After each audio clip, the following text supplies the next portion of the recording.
Унсан газар минь Сэлэнг аймгийн ерөө сум, угаасан ус минь ерөөгийн гол. Аав ээж хоёр маань анхны үрээ өлгийдэж аваад ерөөл бэлэг бодож нутаг усныхаа нэрийг зүүн чихэнд минь гурвантаа шивнэж ерөө хэмээх жахан охин ертөнцөд мэндэлсэн 1943 он. Хөдөө нутгийн эгэл жирийн жалуудын ладил дэгэж дэрвэж аав ээждэн эрхлэн тоглож явсан жаахан охин 10 жилийн 1-р сургуульд элсэн орж их хотод хөл тавьсан юм да. Үлээвэр хөгжимд зүрх сэтгэлээ зориулж 100 гаруй марш бичсэн аавын минь зохиосон найрал хөгжмийн цоглог хөг хэмнэлийн дунд миний бага нас өнгөрсөн. Сургуулийнхаа үлээвэр хөгжимд флейт хөгжим тоглож аав ээж хоёр маань төгөлдөр хуур баян гэд хөгжим тоглох хүслийн маань цаг ямагт дэмжин 1959 онд юм да. Монголын залуучуудын анх дугаар их наадамд манай сургуулийн хамтлаг Бизегийн хөгжим Кармен дуурийн увертюр тоглож анхныхаа алтан медалийг авсан тэрл урам гэр бүлийн орчин намайг урлагийн замд эргэлт буцалтгүй хөтөлсөн юм.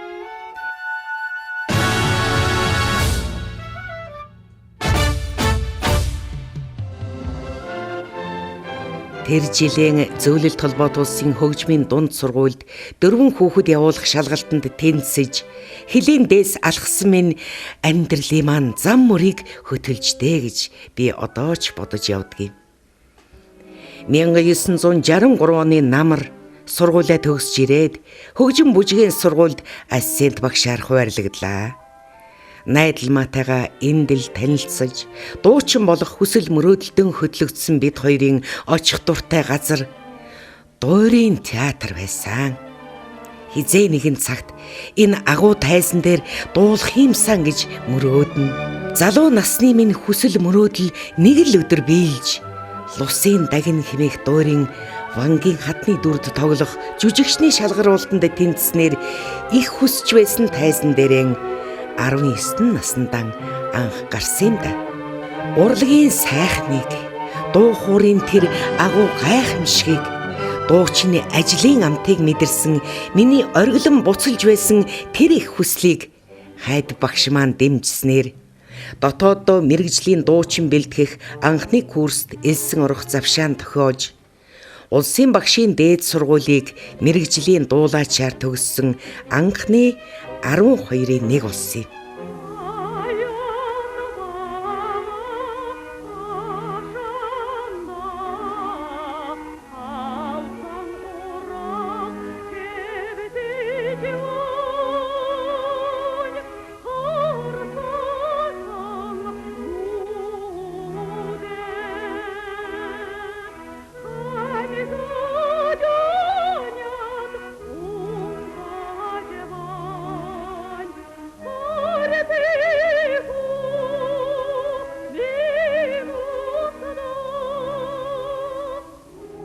Театрынхаа алтан тайзан дээр 30 шахам жил дуулахтан алтан үеийнхэндээ өлгий дүүлж залуу сайхан насаа өнгөрүүлсэн гэр шиг минь дотн энэ л урлагийн ариун сүмд тоглогдсон үндэсний болоод сонгодог 40 шахам дуурийн гол болон туслах дүрд дуулж баян булгийнхан увс нуур хаврын дөрвөн өнгө зэрэг миний дуулсан дуу радиогоор өглөө ороогүй явхад би айта амьдралын баяр жаргал уйтхар гуниг атаа хорсол инээд баясал гэд ертөнцийн өнгө бүхнийг дэлгэн харуулж хүн байхын утга чанарыг таниулсан урлагийн ариун сүмд хөл тавьсандаа хязгааргүй их баярлдаг юм аа.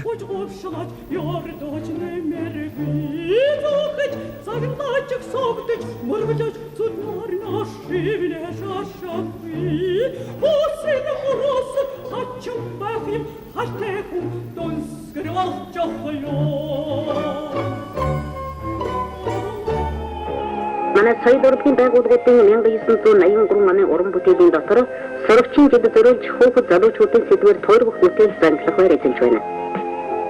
Улсын дөрвөлжин академик театрын хамт олон зөвлөлтийн хөгжмийн зохиолч Мариан Ковалийн Чонова 7 ишиг гэдэг хүүхдийн дуурийг ерөнхий найруулагч Эрдэнэ Булганы найруулгаар тоглосон.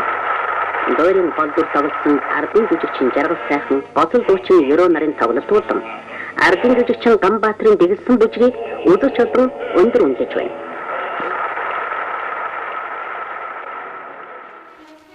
Урлаг гэдэг чухамдаа хүмүүний сэтгэлийн тоол юм да.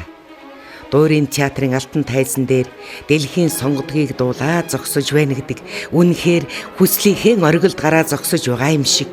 Хөг аялгуунд үүнээс цааш гайхамшиг үгүй гэж хэлмээр тийм нэг тэнгэрлэг агуу ухаан байдаг юм.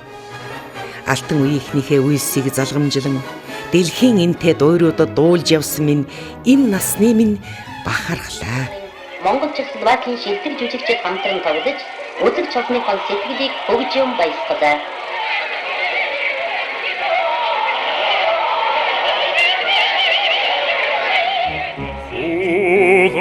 Станорин цэнгэгусанда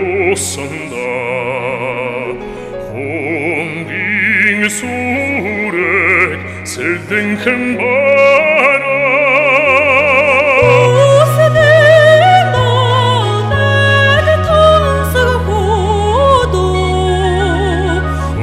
Ogçul bayır hostun hambara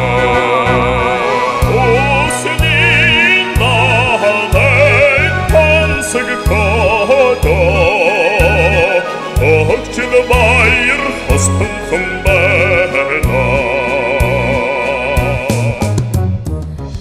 Урлагийн нандин хэлхийг үргэлжлүүлэх, ирээдүйн дуучдыг бэлтгэх энэ эрхэм ажилд ханцуй шамлан орсноос хойш 20 гаруй жил өнгөрчтэй. Авиас, төвчээр, уйггүй хөдөлмөр нийлж байж л сая сайн дуучин төрдөг болохоор багш шавийн барилдлага тогтоосон шав нараа бүгдийг л сайн дуулаач болгохын зэрэгцээ. Сайн хүн болоосай гэж өнөөдрийг хүртэл сэтгэлэн чилээж бас амжилтанд нь хөөрч дэвэрч явдаг юм да. Сурсан мэдсэн бүхнээ ирээдүй хоочдоо өвлүүлэн үлдээх нь Ахмад үеийнхэн өмнө хүлээсэн үүрэг. Тиймийн учир удам залгах хөвүүдээр ургийн хэлхээ батаждаг шиг Монголын дуурийн маргаашийн түүхийг тэрлэж чадна гэж шав нартан итгэдэг.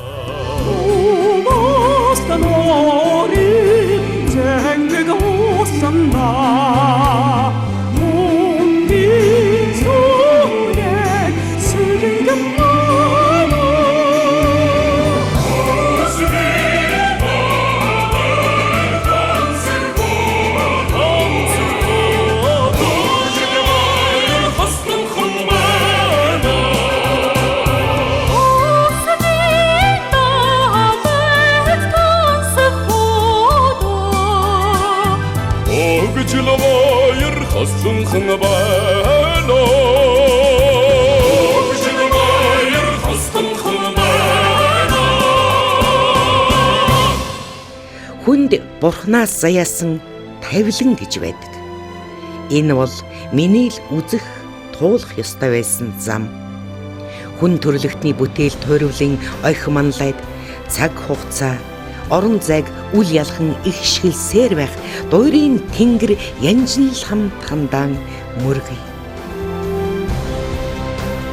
Урлагийн замд хөтөлсөн ижи аав хоёртоо сайн дуучин болж чаднаа хэмээн итгэл хайрлаж тулж түшиж ирсэн эрдэмтэн багш нартаа дуурийн урлагт цохилох зүрхнийхээ химнэлийг нэг болгон зүтгэж ирсэн үе үеийн уран бүтээлчдийн талархаж явдаг. Монгол улсын гавьяат багш хэмээх энэ эрхэм алдрыг бүртгэх замд Цэрэнпилийн Ерөө гэдэг энэ хүний түүхийг бүтээлцэж амьдралын замд ижилдэн нөхөрсөн хамгийн эрхэм дотны хүмүүс минь энд цугларчээ. Та бүхэндээ маргаашийн өдөр бүхэн гэрэл гэгээгээр дүүрэн байж инээд баясал аз жаргал бүхэн тосон угтаж байхын ерөөл өргөё.